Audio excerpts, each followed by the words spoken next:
what I mean? Like, it's because all you get told as a kid is don't eat mushrooms. Don't eat wild mushrooms. And like, there's so many wild mushrooms that you get. There's just one or two that you shouldn't. I'll tell you a joke on this one, okay? Breakfast, we were Yeah. serving our Irish chef and us. He is very great cook. And this mushroom toast, he put some mushrooms on it and we served it.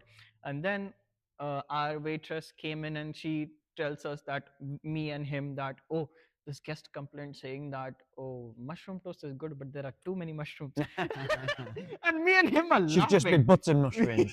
Once upon a time, rhubarb was a vegetable. Oh. Rhubarb was an accompaniment to goose. So any fatty meat, they would cook rhubarb as a vegetable to go with. If the person goes like, oh, tell me one dish which is not curry. I go to him and it's like biryani. There's no such thing. No. There is biryani. Yeah, yes. and he looks at me for goes silent for a minute. Oh yeah, I'll give you that.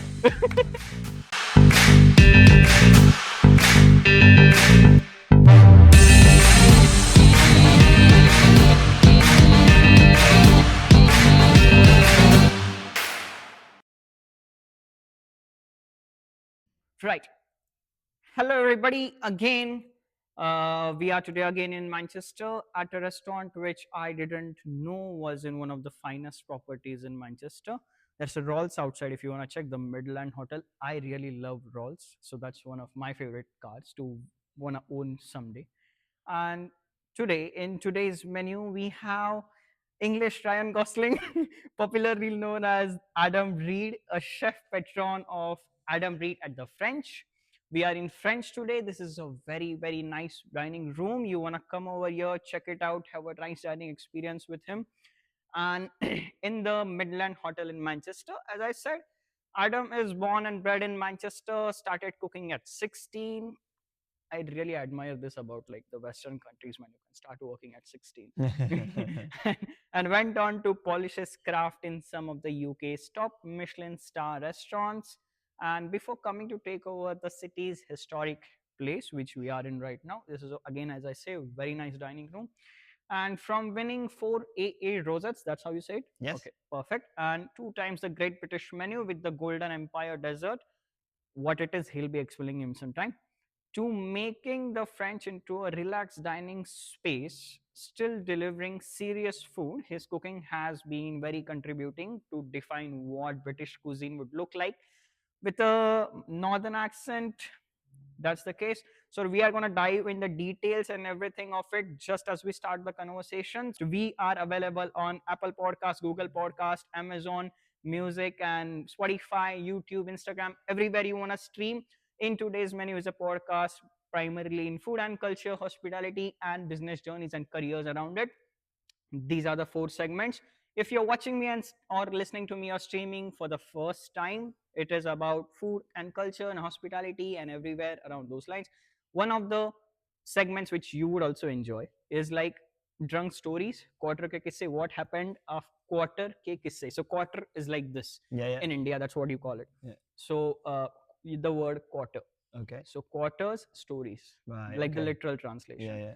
That's one of the segments which you want to listen where people tell what happened when they got high, they got drunk. Yeah. One of the great episodes from the season 2 is Andy's. Go give it a watch and tell me what you think about it. And we have a really good rating on Spotify. I found it out yesterday. Good. Nice. Nice. We are doing good progress, and such people coming in will be getting more support. Hey. It will be increasing the grace of the podcast. So subscribe, check it out, follow us, and that will help me get better people like him on the show. Right, Adam, we are good today. Yeah, we're very good. So thank you. No problem. Thank you for coming in. Thank you for doing this. Well, you've come here. This is my restaurant. So, yeah, we are at I've the not made much effort here. Thank you for saying yes. Perfect. Anyways, if suppose like let's start with this first thing. Very simple. If suppose I or anyone who has never heard of Adam Reid or Adam Reid at the French, how would you introduce yourself and the restaurant so that they know who you are, and then we can continue it from there. Well, before we do that, can I just say, who are these people that have never heard of my restaurant or me? Because I don't.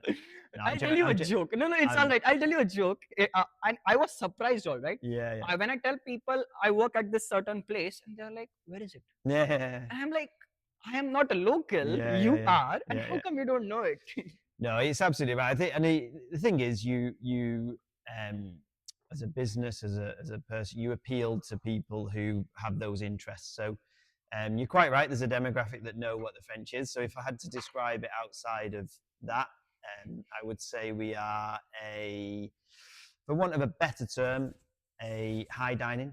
So fine dining, you'd say, or a relaxed fine dining restaurant. We focus on a set or taster menu. It's experience dining. So you're going to be with us for over 2 hours, going on for 3 hours. You're going to be given a set menu, which is reflective of our modern British cooking with a northern accent, which is a very key element. We'll get to that. Yeah, We'll very get to key that. element. Yeah. But hopefully, we're just a lovely experience restaurant that has a very strong personality.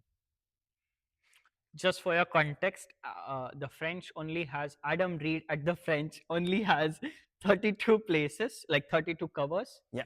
And very compact, very nice. That's Intimate interesting. is how Yeah, we're yeah, gonna yeah. Very nice. Yeah. So Intimate. how is it running a fine dine restaurant in Manchester? Yeah. First, let's get there.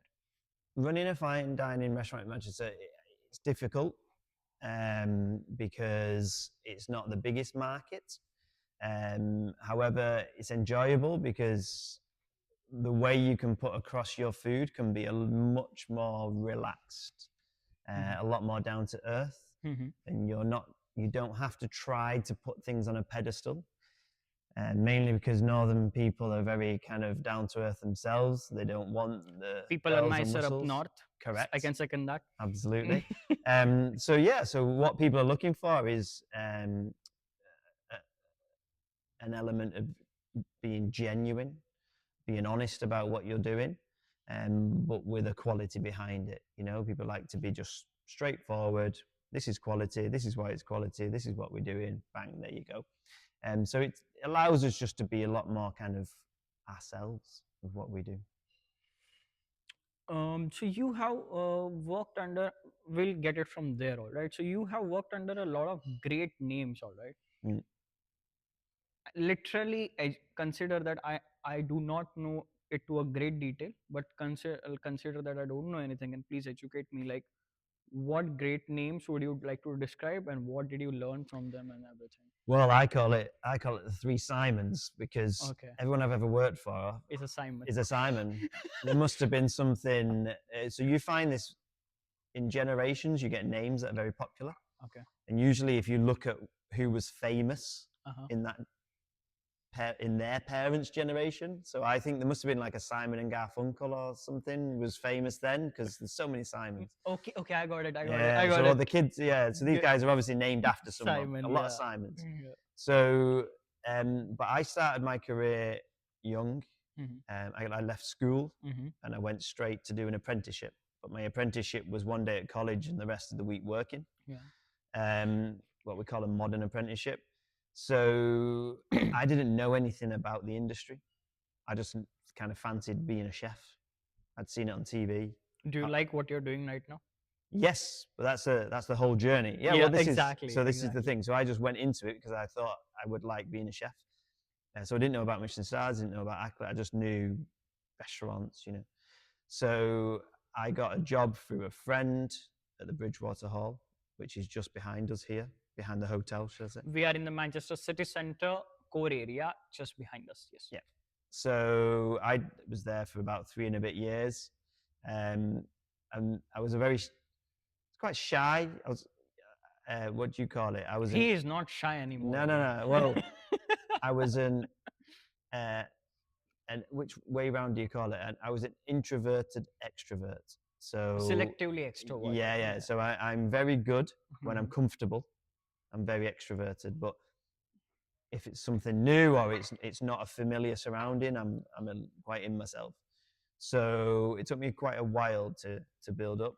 But then as I went through my career and I started realizing there was different levels to work at, I then started pursuing that. So from working here for 3.5 years, I went over to Germany and did a year just for some fun. Really? Yeah, just Yes. cooking in Are Germans direct? How they say? Yeah, well, I was in North Germany, So so they're very like the north of England. It's very okay, similar kind of similar. people. Okay. Mhm. Yeah, quite. We call it dour here. Like just straight faced and straightforward and no messing about, but nice people. So I spent a year there, just having fun, really, cooking in a local restaurant that was there. And then I came back and I decided I wanted to get serious. I'm sorry. Yeah, I got it. How many years at the bridge wall?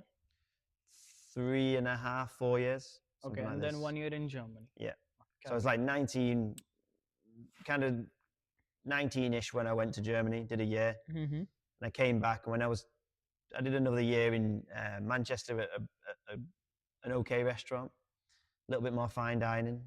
Mm-hmm. But then I went and I decided I wanted to get my first job in a Michelin star restaurant. So I went, but I knew I wasn't the character at the time to kind of go to London. These dog eat dog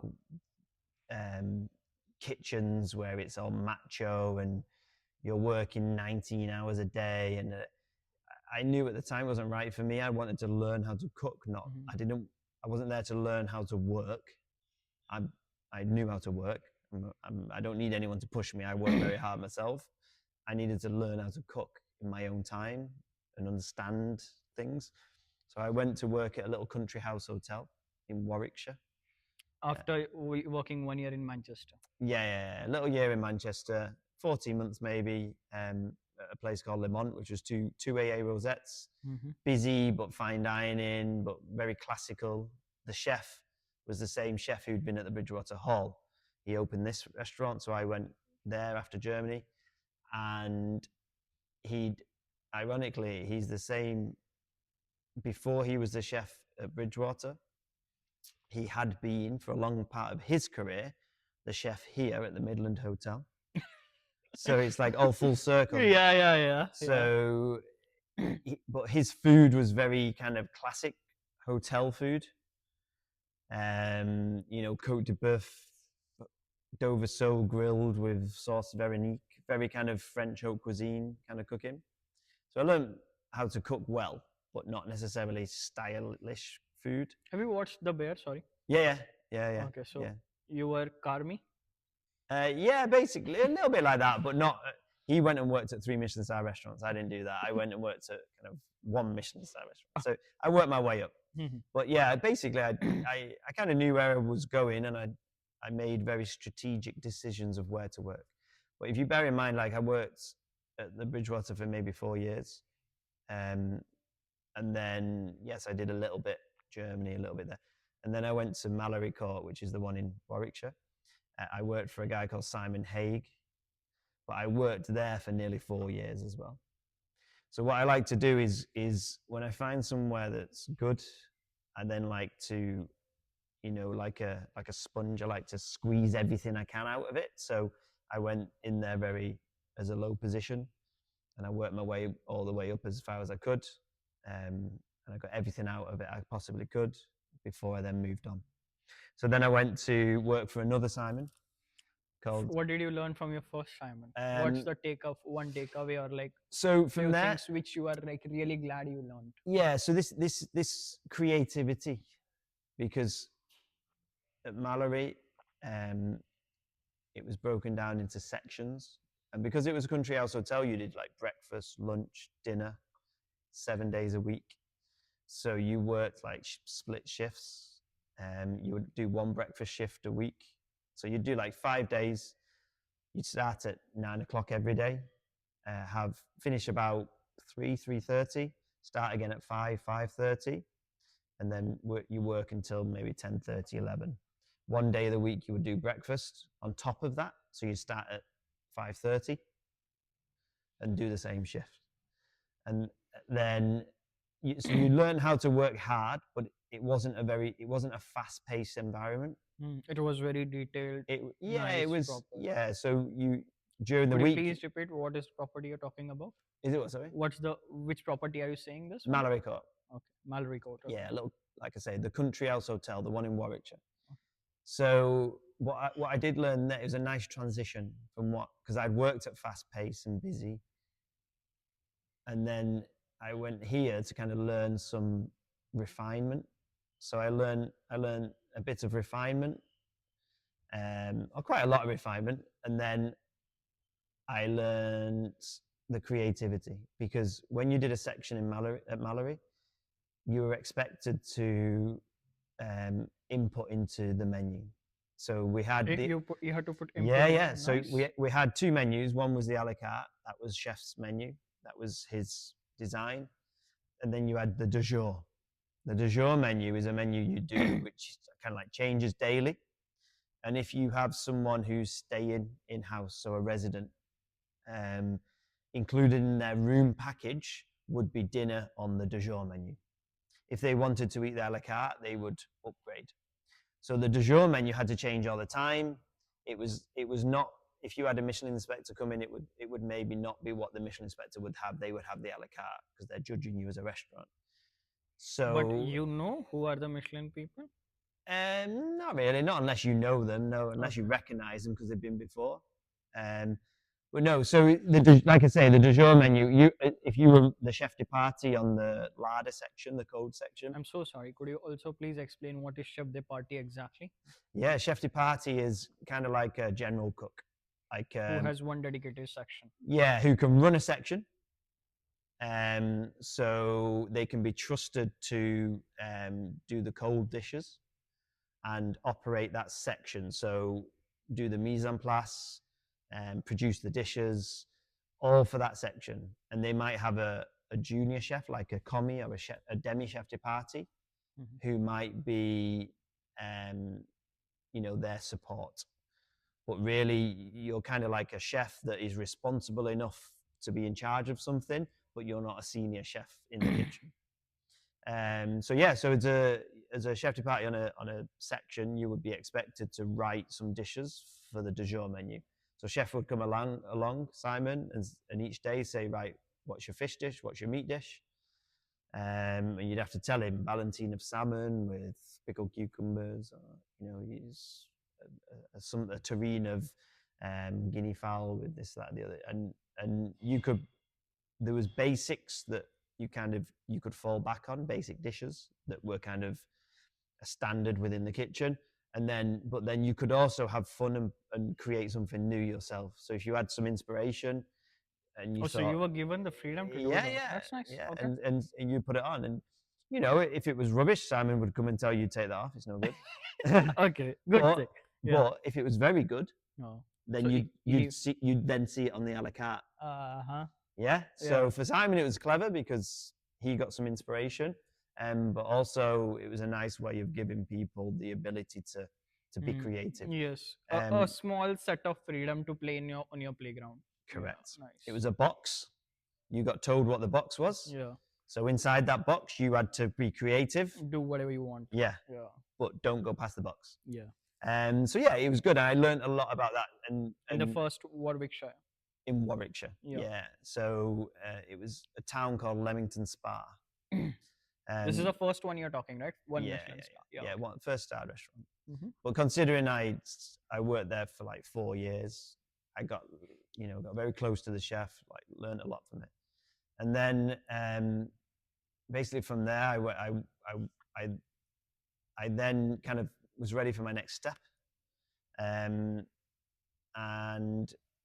I don't really know why, but I think maybe because it was almost like moving closer to home again. But I moved to Chester. Chester. Okay. And I got I'm so sorry. Chester, for people who might not be aware, is just another county. Is it a no, county? it's a city. It's a city closer to Manchester, just like how Liverpool is and Leeds is. Yeah. Yeah. Continue. So Chester's kind of like in between Manchester and North Wales. Okay. And it's a small city. It's more like a big town. Okay. But it's classed as a city. But it's small enough to kind of like you can walk from one side to the other in about 5 minutes. Okay. So yeah, it's very small. So I went there. And I'm sorry.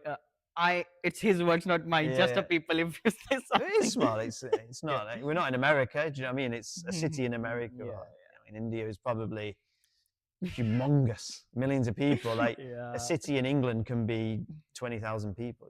Yeah. As long as it's got a cathedral and a.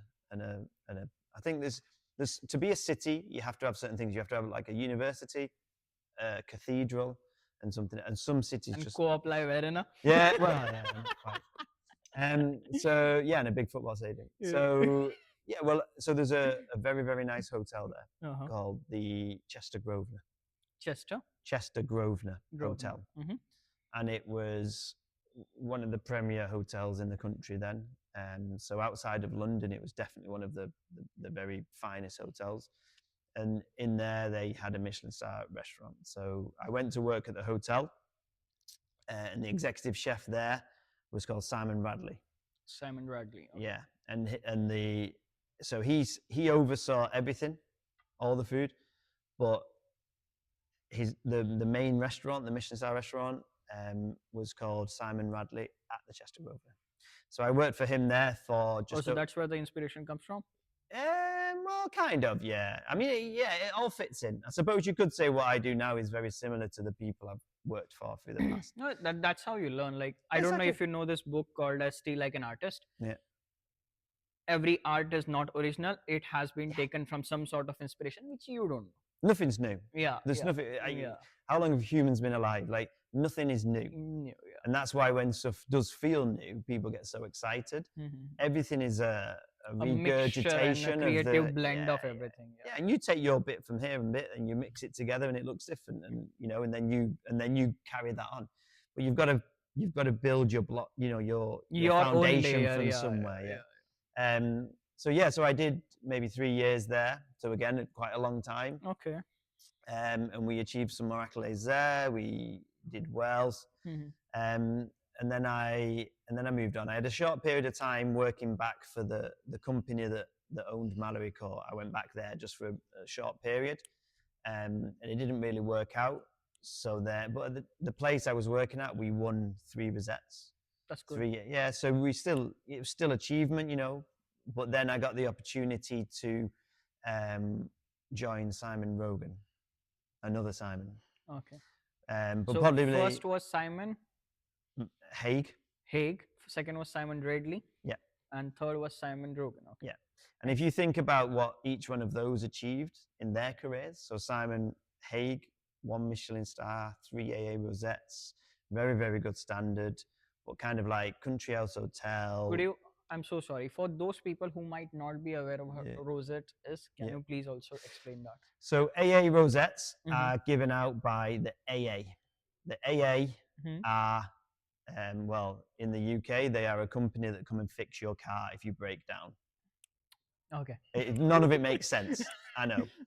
But they also operate a restaurant guide and a hotel guide. So the AA mark restaurants within their guide with rosettes. There's 1 rosette, and then it goes up to 5. So 3 rosettes is kind of, it's not average, it's very good.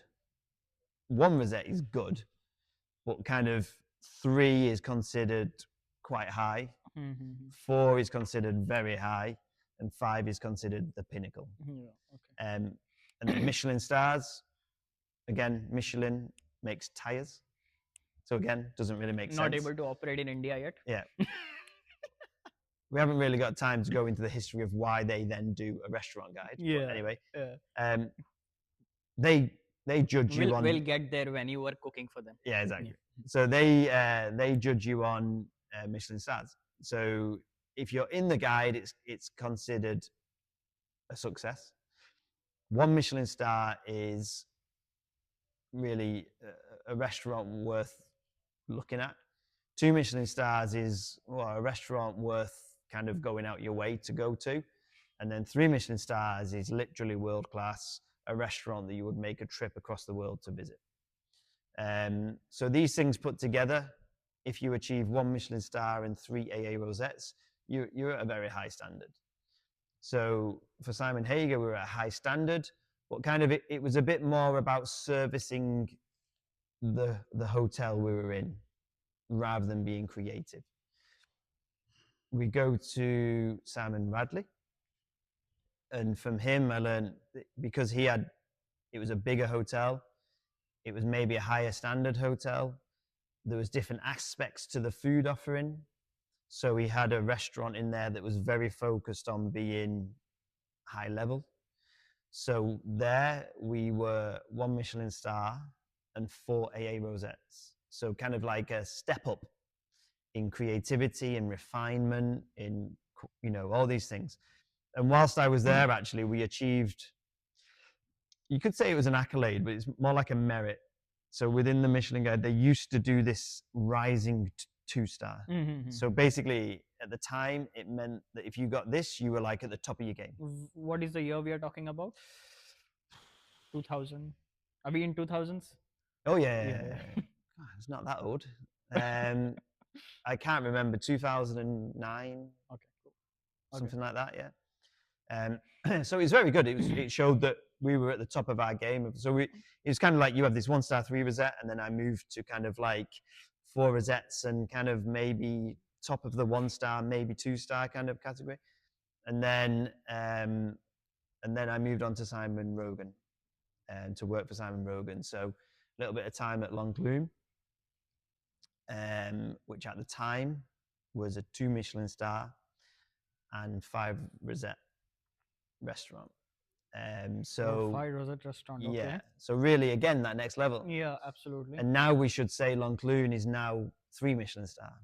So my trajectory through, I may not have worked at a lot of places, but it's very focused. I've worked at 1-star 3 rosette, then I've worked at kind of 1 2-star 4 rosette, and then I've worked for a chef who has now achieved 3 stars and 5 rosettes. So you can see that element of everything. If you're watching this, Simon, yeah, good job. he's a very good chef, really, Yeah. really good chef. Mhm.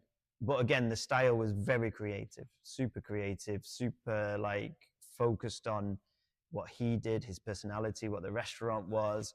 When you're talking about what you take from each person and each place, from Simon Rogan, that's what I took, is that kind of that level of independence of you are what you are, and you will only get better and better if you kind of focus in on that more and more and more. Yes. And you don't just refine your food to fit a category of what people think it is. You refine your food to be more and more representative of you, your style, or what it is that you're trying to represent. So Simon's thing was all about, growing his own produce, foraging his own produce, and basically having the ingredients given to you and then creating these amazing dishes out of that. And the dishes represented the terroir of the region he was in. L'Enclume as a restaurant is in Cumbria. So, you're literally in what? Sorry, Cumbria, the Lake District. Okay. So in Manchester. No, 1.5 hours up. So Lake District is in Manchester County, right? No, well, I mean, no. Greater Manchester. Cumbria is the county. Okay. Manchester traditionally is in Lancashire. Okay. But now Manchester is so big as a city, they call it Greater Manchester, and that's like a county within itself almost. But yeah, Cumbria and Lancashire used to be kind of like very similar as counties, but Cumbria is above Lancashire, and it's where the north of England is where they're not mountains, but they're nearly mountains. It's very kind of like hills, rural, very rural, lots of lakes, beautiful, some of the most beautiful landscape you'll get in the world. About the restaurant. Yeah, so L'Enclume was then in that region, and it kind of represents that. So you understand this kind of like sense of place. So you understand that it's not always just about cooking nice food. It's about cooking nice food in a nice place that all is representative of where you are and what you're doing. There's no point having a posh French restaurant in the middle of a Cumbrian village like L'Enclume is. You need to kind of feel in tune with the area, which then leads me on to obviously here, because that's exactly what we do here. All right, please tell me there is more to educate me, enlighten me, and I please request you to do that. Please tell me there is more to British cuisine than beans on toast and jacket potato. Oh, well, of course. I mean, I wouldn't be here doing what I'm doing if that was. Sorry, just before we get to that, I forgot. I totally agree to you about doing it again and again. This is what I have learned over here in my like 1 year of over here. The more you do it, the better you get at it. better you focus and try to refine it, it will be getting better and better. Yeah. That's what I learned. And yeah, absolutely right. Yes, the British cuisine. Time is everything. You know, it takes time to be consistent and to achieve stuff. But yeah, I mean, I mean, it is a good question. What is British cuisine? Because yeah, who knows? But I think the challenge with the UK is that we lost a lot of our food culture kind of over the course of the two wars in the 20th century. You know, we became very reliant on America. Okay. Obviously, America doesn't have a very deep culture because it's only, as America is now, you know, what we consider the USA, you know, their food culture is maybe 200 years old at most. So we have to almost look back behind that. We have to look back behind the wars and what people would have been eating then. And a lot of food was humble, because any posh food in Great Britain before that was kind of like French, because we always looked across to France because they always had a better culture to us. So you're kind of everyday person, you know, the for want of a better word, you know, the peasant food in England and the UK was a lot different to the peasant food in France, because what they could get was much better than what we had, because the diversity of the terroir of France. You know, you've got right up at the north, and then you've got the Provence, which is down on the Mediterranean. So you've got these kind of like completely different climates. Oh, okay. Whereas the UK is pretty much one climate. You know, yeah, it's a bit nicer down south, but basically it's just wet all the time, which is why it's why stuff grows so well. You know, it's very wet. You know, it's very mild. So yeah, your food, but we're an island. But if you start digging into it, there is actually lots of culture. We just have lost it. We don't teach it at school. Yeah, true. Adults and parents don't know it because they never got taught it. Or they won't actively look for it unless something around. Yeah, and you know, it just and you only have to look now. The reason cooking and food has got kind of like big in the UK again is because of TV. You know, because it was so many TV programs. But people are more interested in kind of like other cultures cooking. Yeah, but this is it. Like, you know, and look at the diversity of the UK as well. You know, obviously we have a lot of history in the world. We won't go into that. Yeah.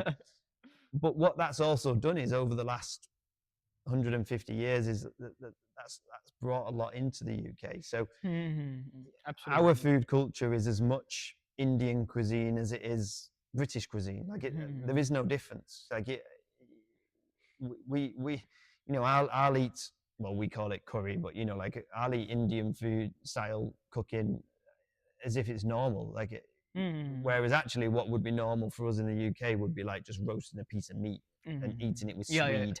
Yeah, exactly. So I guess what I try and do is not try to be gimmicky about it. So I don't try to go, oh, here's an old dish that used to get served in 1923. I'm going to reimagine it. You know, I try and go, well, I'm from Manchester. I'm a Mancunian. I used to eat this food when I was younger, and there's a way of eating, there's a way of kind of being that we know, and hopefully, so what region, what part? The West. So yeah, so there will be a culture there that's probably different to the South, or absolutely, or even different to your next door neighbor in the West. Absolutely, yeah. So kind of, we have that in the UK. People just don't, because we're so diverse and we're so kind of like, you know, it's easy for people to grow up in the North but then go and live and work in the South, and vice versa. So, but if you actually pin it down, people who've lived and grown up in the North, they're a certain character, a certain type of person, a certain way, and there's a way of living. And really what we do here is say, well, look, we do this style of dining, but what you're going to get on the plate, the way you're going to be treated and served, and the way you're going to kind of experience the restaurant will make sense to you if you come from Manchester, if you come from the northwest of England, because that's how we approach you, you know? And it's funny because you know that's working, because when anybody who comes from south of Birmingham comes to the restaurant, they're always a little bit, don't really understand. Don't really understand it. No, it's the similar thing. Like what? Very thank you for pointing it out, and it's so right. I come from a region called as Maharashtra, all right, like where Mumbai is, but I'm more close to Goa. So our Mumbai area, that's where you like cricket, yeah? yeah, Everybody in Mumbai likes cricket, don't yeah. they? Yeah. So that one particular strip is more heavy on coconut, seafood, and everything because it's coastline. Yeah. But the moment you cross the coastline and you cross the mountains and you go towards the east side of Maharashtra, Yeah. peanuts Yeah. and like a more thin curry, and Yeah. it makes me go so mad, and I'm like, Yeah. what is this? Yeah. And I then when I met one of the most prominent entrepreneurs in Pune, like called as Chitre, very nice, you should give it a try sometime. I'll bring you their bakar buddy. Yeah. And man, he told me that why this is the case, that okay, because you have a lot of coconut production in your area, that's what your ancestors used, and Yeah. that's why the cuisine is like that. Yeah. And peanuts were prominently grown in the eastern side of Maharashtra, that's why they have a lot of uh, place in the cuisine there. Yeah. And I was like, okay, now it makes sense. Exactly. Yeah, that's the same. That's Well, and it's the same here. So we have a traditional dish here. It's not really a traditional dish. It's like a one pot thing that we make because it's easy. So it's called tater ash. I'm sorry, what? Tater ash. Tater ash, okay. It's kind of like slang. Okay. Potato hash, but we call it tater ash. And it's just potatoes, minced beef, and onions. Okay. Just put it in a pot, cover it with water. Is this on the northern side? Yeah. Okay, so correct me if I'm wrong. So that's where I saw now. We had talked about this. The northern side was more of the working class, and that's why you can make the best whatever you can out of it. But I totally agree with your point that we are, I would say what I have seen is like a lot of people don't know, okay, what's your root, what's your core British cuisine? There is, all right. I checked about it. Like, why is Sunday roast a thing? What is it exactly that makes a full English breakfast and everything around those lines? And there's a reason why those things are. Exactly. You just lose track of them because they've been served in a certain way for so long. And UK has been so lucky to get people all around the world with the great influences. Then the UK cuisine has a lot of other influences. That's where your part becomes a bit limited, and you start making a fusion of other, which is not at all a bad thing. Yeah. But that's the case with that. So you look at the Sunday roast as a perfect example. Like, what is a Sunday roast? Well, it's just roasted meat. Mm-hmm. And we used to be called, like, the French used to refer to the English as a roast beef because they didn't understand what we ate, because every time they just saw us, we were just eating a roast beef, like a bit of, but we have a lot of beef, like cows love it here, I think. So we had cows everywhere. Sunday was the only day you didn't work. Mm-hmm. So Sunday was the only day you had the time. Yeah, exactly. And you're in the place to roast something. Yeah. Because you can't roast something by not being, you've got to look after it and live it. Yeah, exactly. It's not just shove it in and go. Mm. And it was a day of rest. So you're in there, your oven's on, you cook, and it's more about the family meal, and that's the only day that you can have it. Yeah, with your family. Then you start looking and you go, well, fish and chips, like, what is fish and chips? And there's a story behind everything, like in cultural dishes. It's just that in the UK, there's no way of saying of another culture coming in and going, oh, I can see that's how everyone cooks. Yeah, so you go to India, you can see how everyone cooks. It's like a cooking style. It's like India. That's why you can go to an Indian restaurant. Like we were talking about previous about accoladed restaurants, that you can go to Gymkhana and the style of food you're going to get in London. It's two Michelin star restaurant. You kind of understand that there's no such thing as a British restaurant, because what you're going to get, like, it's hard to understand, isn't it? Like, you just get a selection of dishes. What do you think about Browns? Because I just do the stand-up. Well, it's like a French brasserie, isn't it? That does some English dishes, yeah. Okay. So it's like the closest you would get to an English restaurant is a pub. Oh, like a country pub. Okay. Where you would go, and what would you get on the menu? Maybe a pie, your fish and chips. But really, if you go back a long time ago, what would you get in a pub? You'd get like stews, pies, pots, things like that. Like it's just hard to see a cooking style. And I think that's the thing that people, it's not a culture. There is a culture, We know what grows here. We know how we would cook it. There just isn't a cooking style.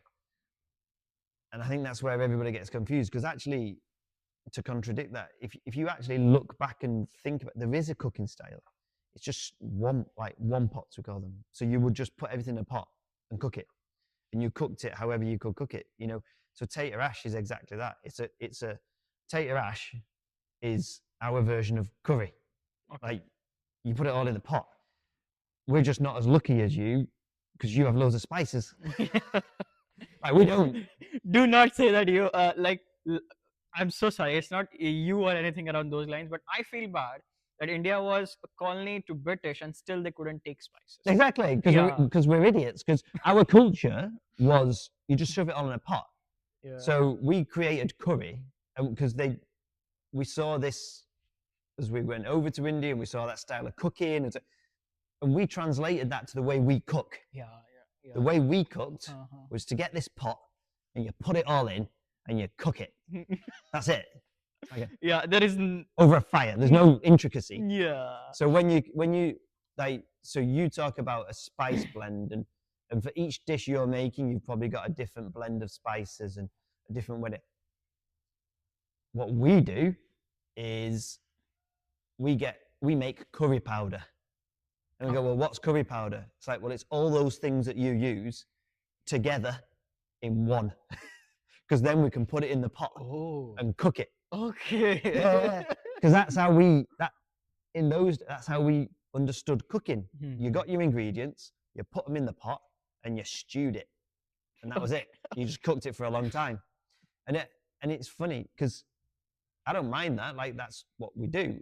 And if you think it's the same, it's not the same. I don't want to insult anybody, but you cooking a stew can be just as intricate as cooking a curry or any food of any culture, because what you put in it and the ratios that you do, like, it can completely and utterly change it. Yeah. So the tater ash I was talking to you about, which is like minced beef, potatoes and onions, well, that's what was available in this region. A lot of potatoes grow in Lancashire and Cheshire. You get a lot of dairy production, so you would have a lot of beef, ex-dairy cows, which you don't really eat for roasting because they're quite tough. They're old cows, so you would mince it, that goes in. And onions grow really well in and around Cheshire and the area. So yeah, the veggies are good as well. Yeah, so that's Swede turnips, all these kind of things. This is, and it's when you think about it, like, actually, if your basic ingredients are that, you don't really. It's not that you don't need the spices, but you have flavor. Like Swedes and turnips, they taste of a lot. Like, no, they do. I promise you, they do. But when you come from where you are from when you're 1 year old or where you know what a spice tastes like. So when you eat that and you go like, that's it. Why is it so not bland or like whatever? I agree. My Spanish colleague says to me that, oh no, man, your taste buds are burnt. Like, too many flavors. Yeah, I'm like, okay. Yeah. But then still I don't enjoy this then. Yeah. Then but can you please. But what people, again, I think what's been overlooked over time is that once upon a time, like, we wouldn't have just been cooking potatoes. Like, if you go out in the English countryside, and this is what people like Simon Rogan and this kind of like revolution of foraging has done. If you go out and look in the English countryside, there is actually so many herbs and roots and things that taste of stuff. It's amazing. Like, there's like scurvy grass, which is a leaf that grows by the coast, and it tastes like very, very strong horseradish, almost like wasabi. It's so spicy. Wasabi, okay. Yeah, it's like, it looks a bit like wasabi, actually, the shape of the leaf. You have wild like ramsons, you have three-cornered leeks, all these things that are like alliums, so they taste like garlic, they taste like onion. You have horseradish roots, so actually it isn't just the meat, the vegetables. Once upon a time, I'm pretty sure people would have been going out and getting those equivalent to spices, that grow wild, things that taste of aniseed, they're all there. We just lost the ability to utilize them. We're so scared of picking mushrooms now in the UK that Oh we yeah, yeah, yeah, yeah. you know what I mean? Like, it's because all you get told as a kid is don't eat mushrooms. Don't eat wild mushrooms. Like, there's so many wild mushrooms that you get. There's just one or two that you shouldn't. I'll tell you a joke on this one, okay? Breakfast, we were Yeah. serving our Irish chef and us. He is very great cook. And this mushroom toast, he put some mushrooms on it and we served it. And then our waitress came in and she tells us that me and him that, oh, this guest complained saying that, oh, mushroom toast is good, but there are too many mushrooms. And me and him are Should just be laughing. button mushrooms. Yeah. And me and him are laughing on it. Yeah. And every single day or like whenever we think of it, Chris, no more mushrooms, all right?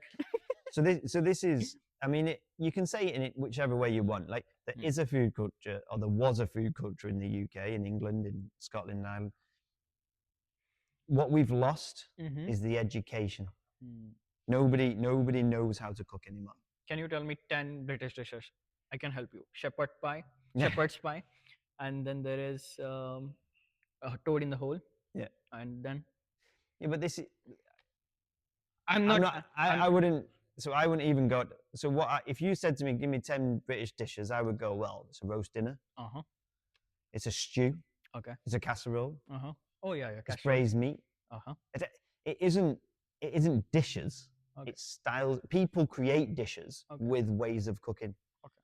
So it's a style of cooking. So if I say to you, well, you give me 10 Indian dishes, like a dish, like fish and chips. You tell me an Indian dish that's like fish and chips. Like fish and chips, Exactly. no. Because you have a way of cooking in your culture. Yeah. We've lost that. What we've got is when you go to a pub and you've got 10 dishes on the menu, you will have roast dinner, fish and chips, gammon, egg and chip. You'll have these dishes and it doesn't make sense. Okay. Like, what is gammon? Gammon is like a steak. It's pork chop, but it's cured. It's bacon. But it's with chips, and it's a style of cooking. It's a grill. Yeah. So what is a roast dinner? Well, what's roast beef? It's a roast dinner. It's a style of cooking. It's not just roast beef. You can roast lamb. You can roast beef. You can roast chicken. You can roast any meat. What do you then serve it with? Well, you can serve it whatever you want. You serve it with vegetables. But what constitutes that style of cooking is you roast some meat. You cook vegetables in a sympathetic way to the meat, and then you'll have some kind of starch like potatoes or something. We don't use rice because we never grew rice here. Yeah, exactly. We grew potatoes here, and we only really grew potatoes when we got them from America. So what did we cook before potatoes? Before meat? Before 1672 or whatever it was, when the Americas were discovered, because that's where the potato came from. Okay. So before that, what did we cook? Meat. Meat, yeah. But instead of potato, turnips. Yeah. Neeps. Parsnips, carrots. Yeah. So if you look at rhubarb now, everyone sees rhubarb as dessert. Okay. Yeah, we cook rhubarb for dessert. We put loads of sugar in it, and we eat it like. Once upon a time, rhubarb was a vegetable. Oh. Rhubarb was an accompaniment to goose. So any fatty meat, they would cook rhubarb as a vegetable to go with that. So when you talk about styles of cooking, it's not, this kind of like the French culture of the way they cook. That if you go to rural France, again, it'll be all potage. It'll be, coq au vin is like a casserole almost. Like, there's a style and a way of cooking, and ultimately, it doesn't matter what country or culture you go to. There's a certain style of cooking. It's a style of cooking, and more often than not, what that involves is one pot. Put it all in, cook it. What's it going to taste like? It's going to taste like the ingredients you have in your, Absolutely, yeah. Indian curries, Indian style cooking. Doesn't matter where you go in India. It's a pot of sauce, isn't it? Like it's like a stew. Yeah, I mean, now I'm getting it. Now, since I mean, there are people who go like, one of the person goes like, oh, tell me one dish which is not curry. I go to him and say like There's no biryani. such thing. No. There is biryani. Yeah, yeah. And he looks at me for goes silent for a minute. Oh yeah, I'll give you Oh, yeah. that. But that's the point, isn't it? Mhm. So I think No, I that's understand now. that's the Yeah. challenge. Hmm. In the UK, all we've ended up with is 10 dishes. Yeah. I mean, you can still build on that. Like it can go better. We don't have to build it. You go back. Oh yeah. You That's go what. back That's to what. That's where what. do those dishes come from? Yeah. Yeah? Absolutely. Yeah. Hawksmoor is a steak restaurant. Hmm. Yeah. Well, what is a steak restaurant? Well, it's a steak restaurant. They cook steaks. Like it's a style of cooking. Like, well, that's British food. It's steak cooking. You know, you get a cow, you chop it up, or you get a pig, you chop it up. You get a lamb, you chop it up, and you cook each bit of it. That's a steak restaurant. That's a style of cooking. You know, you can also do the same, but you can roast it. The key elements to our cooking is you have vegetables, you have meat, and you cook them together, either in a slow roasting. Because if you imagine like a Sunday roast, right? A Sunday roast wouldn't have been what it is now, which is, you know, your three vegetables, your potatoes, all served separately on the table. Like, you would have had a tray, yeah, one tray or one cooking vessel. You'd have had your meat on the top, and you'd have had your potatoes, your vegetables, whatever it is on the bottom. You would cook the meat over the vegetables, whether that's on a spit. Oh, that's how or you whether get that's- the Yorkshire pudding, right? If I'm not wrong. So this Sorry. no. So this is the thing. So a Yorkshire pudding, Mm-hmm. a Yorkshire pudding used to be a dessert. Really? Yeah. Wow. Okay. So Yorkshire puddings are a batter: Yeah. eggs, flour, milk. Hmm. What would you normally make out of eggs, flour, and milk? Yeah. Cake. Yeah. Yeah. The only thing missing is sugar. Uh-huh. So it's a cake. You used to Okay. have it for dessert. They would make, and how did they make it? How did you cook it? You put it in your tray, like you made your batter. You had your tray of fat. When you're roasting meat, what do you get a lot of? Fat. Yeah. Yeah. Mm-hmm. So you render the fat out. Mm-hmm. So you make your roast dinner. You have your big piece of beef. Underneath that, you'll have all your vegetables, root vegetables, potatoes, and as your meat cooks, they cook in the fat and the juices underneath. You can then take them out. In the tray, you have all the fat and the juices. Yeah. So you take off the fat, put that to one side, and in your tray, you're left with the juice. That's how you make your gravy. Yeah. You pour your water in, Mm-hmm. you boil it, you make your gravy. Bit of flour, thicken it, strain that out. That's your gravy. So then, in the tray, you put the fat back. You get the fat hot, and then you get your batter, and you pour it into the tray in the hot fat. You put it back in the oven, and your Yorkshire pudding cooks. Traditionally, you'd have eaten your meat and your vegetables and your gravy, and then you would have gone to your Yorkshire pudding. You'd have got a bit out, put it on the plate, and you'd have put jam on the top. And that's your dessert. Ooh. Yeah, exactly. Interesting. So when you actually go backwards, Mm-hmm. you understand what the style of cooking is. Mm. That's then when you understand the culture of what it was. Because you had vegetables and you had meat and you had one tray. You didn't have an oven with 6 burners on it. No. You just had a big oven. You had, the thing in your house that kept the house warm, and it had a fire inside of it. Well, it would be the hearth, so you have a big mantelpiece, and inside there you had a big fire going, and you would cook your meat in front of that fire, and you'd have your vegetables underneath it, and it's a style of cooking. So when you talk about a stew or a casserole, it's the same thing. You have a big fire in a hearth, and you would have some kind of contraption to hold up a pot, and you'd put everything in your pot, and you'd put it in front of or over the fire or in front of the fire, and it'd just cook. And that's because that's how we live. That's how we had a house with a big fireplace in it, and everything got cooked on the fireplace. You didn't have a kitchen. There's such things as a kitchen. There's a fire. Mm-hmm. The same, I imagine, if you go back far enough in Indian culture. Yeah. This is where I would just like tell you quickly that the Indian cuisine, about the thing which was going on recently, the stove, the chulha. Yeah. Uh, I made a video about this thing called the stove, which is the Sweden thing, aga, I guess. Yeah, and the chulha, which is like just the fireplace, but Yeah. that's the regional word for it. A lot of Indian families, when they came over here as migrants before, when the visa was not a thing, 1987, before 1987, so they came over here with that chula, which was like very portable. Yeah. So that's a fireplace, but it's a portable fireplace like this. Yeah. Like that's it. That's the only difference. And Yeah. then I mean, British houses, Victorian era, and whatever are way different. Like Yes. what Indian housing is. And then you have to be portable, and then you have to make sure that everything is right. And that's where it was a small fireplace to do whatever you want to do on that. But why do you have that in that culture and we have the way we do it?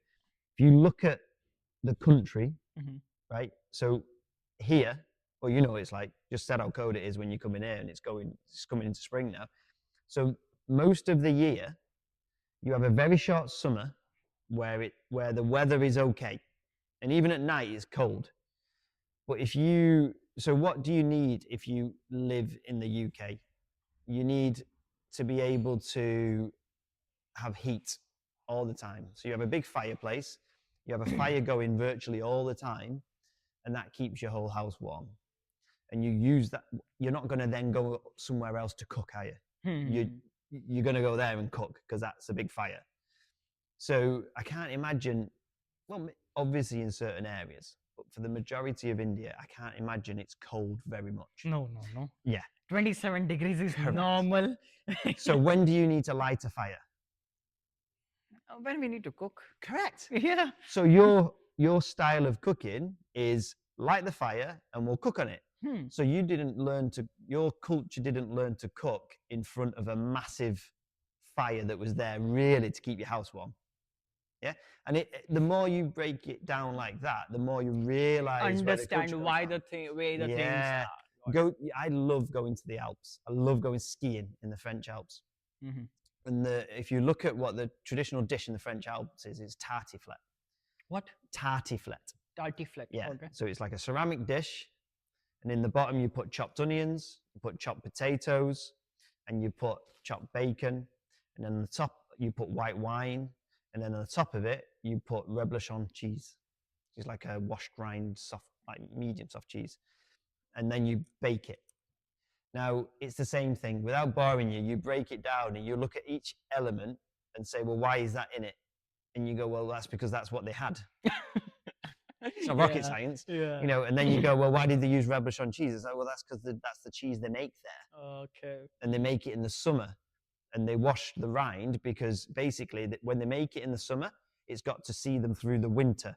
Because when you've got 3 foot of snow, you're not growing anything, you're not making anything, you're in your house, and that's it. And they put this, it's called Alsace bacon, so this hot smoked bacon. And they go, well, why do they put that in it?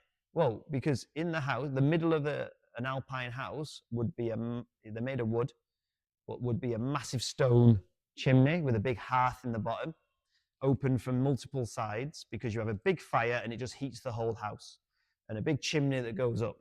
Now, when they, going into detail here, but it's all right, yeah. when they slaughter the pig that they've been growing over the summer that lives in the house during the winter, every year, you go through the process, you do that and you end up with your cuts of meat, you cure them in salt because you need them to last the winter.